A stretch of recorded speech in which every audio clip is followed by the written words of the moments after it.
and let us all do we can to build a better future. The economy, my friends. I hate talking like this, and I hate covering subjects like this because throughout all of 2020, 2021, we've been saying that we've been long overdue for an economic collapse. Never forget that in 2008, the people responsible for that economic disaster, the banks, Wall Street executives, hedge fund managers, private equity firms, corporations, predominantly the banks, though, and Wall Street, were allowed to get away with their crimes. And who had to pay for their mistakes? It was you, your friends, your family, your neighbors, your coworkers. And my fear is that now, with so many Americans, millions upon millions of Americans struggling with all forms of debt, not just student debt, but medical debt, people losing their homes, people being evicted from their apartments, small businesses being shut down, we are due for something far more severe because the problem was never solved. Don't believe the lies from MSNBC or CNN that somehow Obama fixed it, and now that Trump, the orange boogeyman's out of office, that Biden and his crew got things all together. Because the answer is no, they do not. Now, what do I mean by this? I saw this video of, well, this little guy from Wall Street. I really can't argue with him too much because he seems scared. You could smell the fear. Do I smell fear? And the thing is, yes, you see these Wall Street executives, they have fear. They're afraid. So here we go. Introducing new Fed Chair Professor Siegel from Wharton. In case you missed it on Friday, this was epic. So I want to share it with all of you. Something is wrong. There's rot in the air. You know, you ever see those documentary series where like a pack of lions takes down like a water buffalo or a zebra, and then all of a sudden it's like the carrion call for all the other scavengers to come around to eat the rotting corpse? That's right now the U.S. economy. Money supply data, which is going to show the greatest decline in 5 months that we've had in the post-war period. I mean, if he looks at any of the monetary or financial indicators, he can't say, oh, we have to keep them on. I mean, at his press conference, he said, we have to get real rates in the positive territory. They're in positive territory for every maturity. For the first time in years, we're already there. I mean, I thought that was the most uninformative. I mean, and no one was asking him the hard question. How do we have 3.2 million new workers and GDP going down? What does that mean? What does the record decline in the money supply mean? I mean, what does the collapse in commodity prices mean? What is the lag construction of these housing indicators that are 40% of the core inflation, which are going to filter through inflation for the next 12 to 15 months? Is that what he's looking at? Why is he looking at that? That's not an accurate view of what housing inflation is. I mean, there were no hard questions. There were 50 reporters there. Hey, he seems upset. Maybe something happened to his own personal savings account, or maybe this is genuine. He's really afraid of what's going to happen. And the thing is, we have been saying this for years at Heartlands Media about these reporters at MSNBC, CNN, ABC, CBS, Fox News, all corporate media. You have 50 reporters in the room, and they're never going to ask hard questions. I mean, welcome. Hold on. It's like from that scene from the Ballad of Buster Scruggs. It's a great film. Check it out. First time. Hold on. Wait. Better yet. Have a full on screen. First time, buddy. First time being shocked about a room of 50 reporters not asking hard-hitting questions. Because remember, folks, I want all of you to remember this. The whole idea of corporate media isn't to challenge the establishment. It is to have access. Access. Okay? Because the same people who control our politicians control our media. Usually right now, so let's say Good Morning America is playing right now, right? If you watch, regular television, right? they're not going to cover subjects like this too much because they want to just talk about some news for like 5 minutes. And then they want to talk to you about cute dog stories or, hey, cooking a nice recipe. In this recession, who has time to cook a good morning breakfast or something like that? Here, cook some steaks. Who has money to afford steaks now in this economy, eh? See, the thing is, the media isn't designed this way to ask hard-hitting questions to these politicians that have been screwing you over.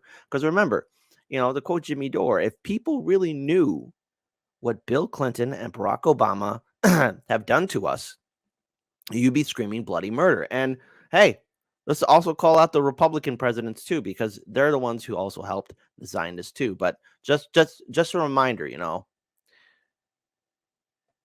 a lot of this deregulation that we're dealing with happened under Democratic administrations.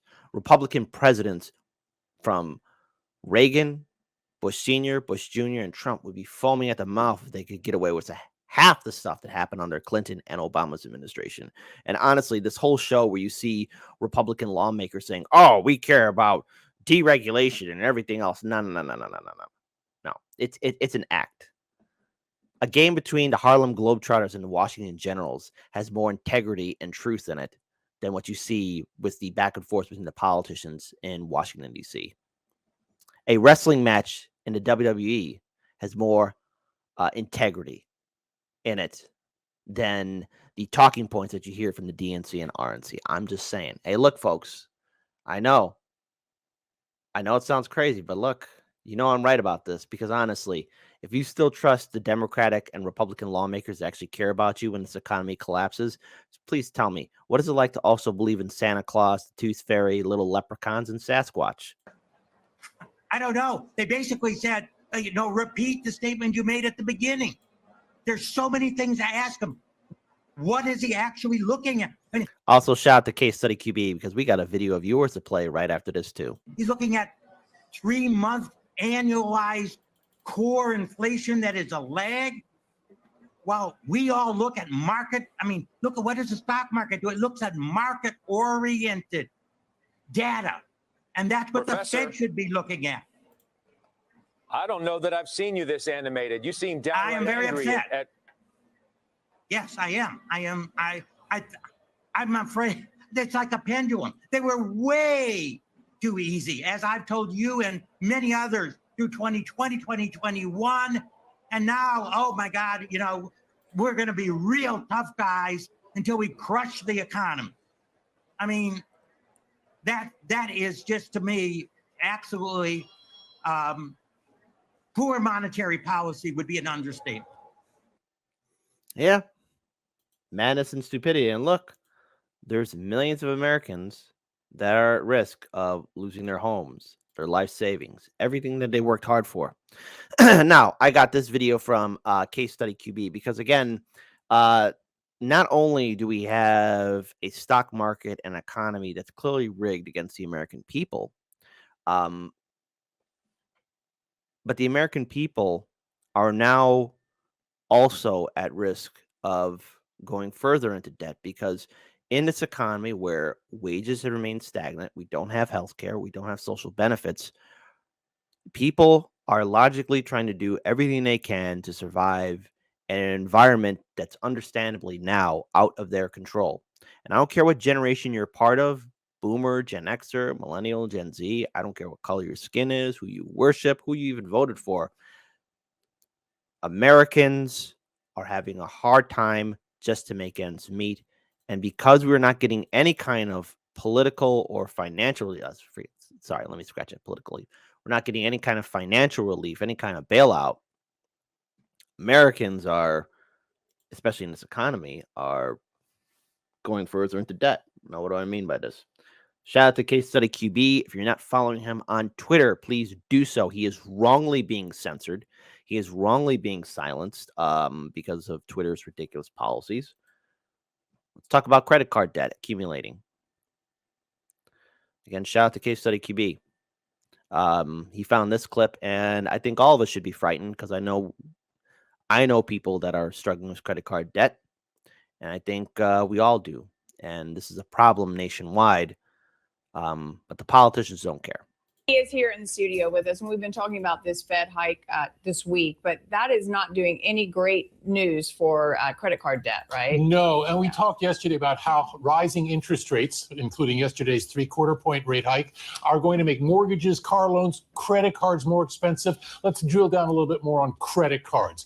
Credit card use has been growing, with consumer prices now at a 40-year high. More and more people are relying on their plastic just to get by their carrying balances. Well, the thing you got to keep in mind at this point is interest rates are up, and they're only going to get higher as the Fed continues to raise rates to try to bring inflation under control. And that's a big red flag for all consumers. The annual percentage rate for credit cards now averages more than 18%. That's approaching the record 19% that was set in 1991. And with more Don't panic, folks. It's only going to get worse. rate hikes expected in coming months, it's almost certain that annual APRs are going to hit a new record high, meaning the cost of carrying a balance, and people who do carry a balance tend to carry at least $7,000 worth, that price is going to get higher. And that's very troublesome, because it just means many people will get deeper into debt as they try to just simply get by paycheck to paycheck. You want to be very careful about this. What can you do? Many money pros say now is the time to pay down your credit cards if you can.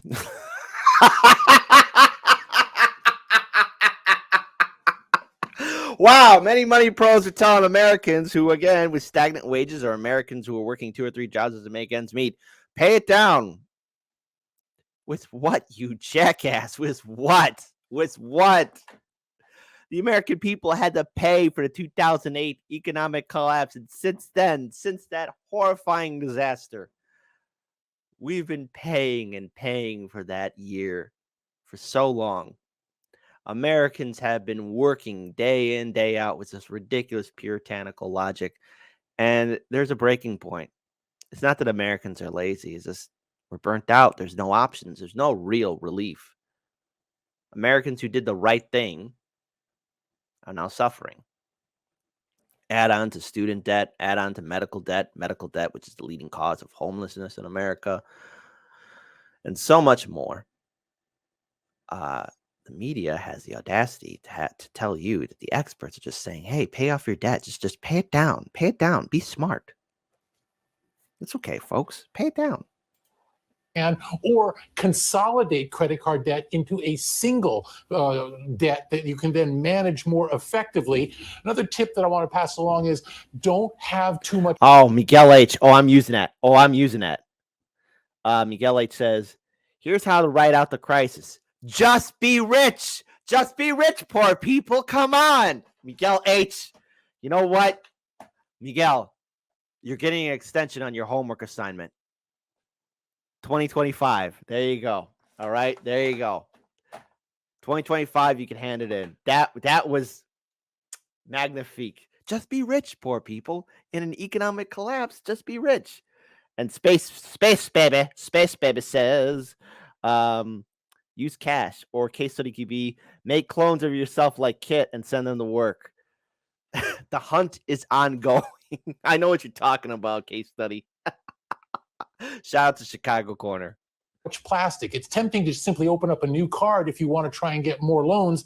That just gets you deeper into trouble. 3 cards. Well, no. All right, I got careful not to swear. No, duh, genius. Is typically sufficient for most consumers. That eyesight's incredible. What is those glasses? You can see past 2020, I bet.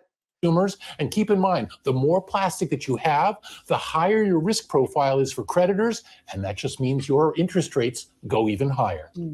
All right, there's an update now to the 4-day workweek pilot program. Not here, but in the UK. Not here, but if our managers are watching, cough, cough. Yeah. Okay. I'll talk about that 4-day work day for another day for the show. But yeah, credit card debt. That's another thing that's going to destroy us as a nation. And again, this has to deal with the rise of inflation. This has to deal with the interest rates and so much more. We are heading for a true disaster. But hey, this wouldn't be Hardlands Media unless there's some comedy here. I found this wonderful video from Wall Street Silver. They found this on TikTok. Because again, if the future is like this, oh my goodness, we my friends are so screwed. So I'll leave this segment on a funny note because hey, the world's ending, but at least we all could smile, right? So let's smile. Let's smile together, everybody. Let's laugh together because while this is a joke, I'm not I'm laughing, but it's again inflation in the year 2090. Let's talk about what is going on. Welcome to McDonald's. What can I get started for you today? Yeah, can I just get a cheeseburger? Okay, is that going to be offered today? Yeah, it's going to be offered today. All right, it's going to be $378.19. Well, actually, I $317. Whew. That better be the best tasting Gordon Ramsay burger ever. I actually was at Gordon Ramsay's hamburger or burger restaurant here in Chicago. It was actually pretty good. No, they're not sponsoring us or anything like that, but it was actually good. It was a very good burger. I don't need the cheese. You can take the cheese off. No cheese? Yeah, let's do no cheese. No cheese. All right, that brings your total down to $312.17. That sounds better. That sounds better. All right, and are you going to be paying in full or will you be financing? Yeah, I'll be financing today. Okay. Let's do the finance. All right, and after interest, your total will be $61 a month for 6 months. All right. Fresh window, please. Thank you.